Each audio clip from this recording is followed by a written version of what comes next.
বুধবার বিকেলে কড়া নিরাপত্তার মধ্য দিয়ে শিশু ইরাকে ধর্ষণ ও হত্যা মামলার প্রধান আসামি বাবু শেখকে চট্টগ্রাম জুডিশিয়াল ম্যাজিস্ট্রেট আদালতে হাজির করা হয়। এ সময় জিজ্ঞাসাবাদের এক পর্যায়ে দোষ স্বীকার করে আদালতে জবানবন্দি দেয় বাবু শেখ। পরে তাকে কারাগারে পাঠানো হয়। এদিকে আগামী ২৭ এপ্রিলের মধ্যে মামলার তদন্ত প্রতিবেদন জমা দিতে পুলিশকে নির্দেশ দিয়েছে আদালত।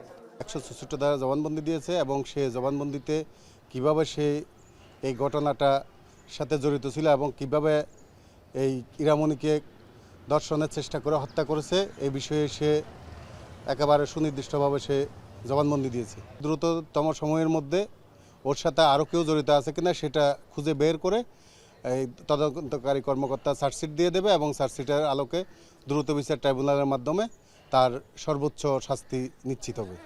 এর আগে সকালে ইরার পরিবারের সঙ্গে সাক্ষাৎ করেন পার্বত্য চট্টগ্রাম বিষয়ক প্রতিমন্ত্রী ব্যারিস্টার মীর হেলাল। জানান এ ঘটনায় প্রধানমন্ত্রী তারেক রহমান মর্মাহত। সমবেদনার পাশাপাশি খুনির বিচার নিশ্চিত করতে প্রধানমন্ত্রী নির্দেশ দিয়েছেন বলে উল্লেখ করেন তিনি। এই বিচার নিশ্চিত করার জন্য যা যা করা প্রয়োজন এটা সরকারের পক্ষ থেকে করা হবে। এটা ওনাদের আর্থিক সঙ্গতি বা অসঙ্গতির সাথে কোনোভাবেই এটা সম্পৃক্ত না।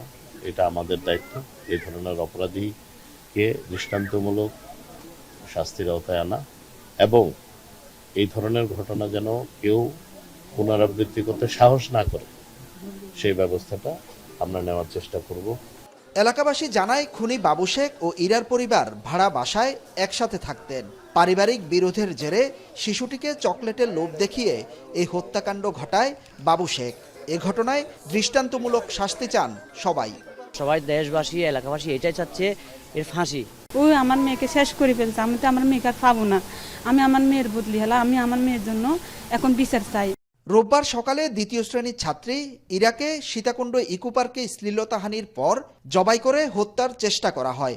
আশঙ্কাজনক অবস্থায় তাকে উদ্ধার করে চট্টগ্রাম মেডিকেলে ভর্তি করা হলে মঙ্গলবার সকালে মারা যায় ইরা।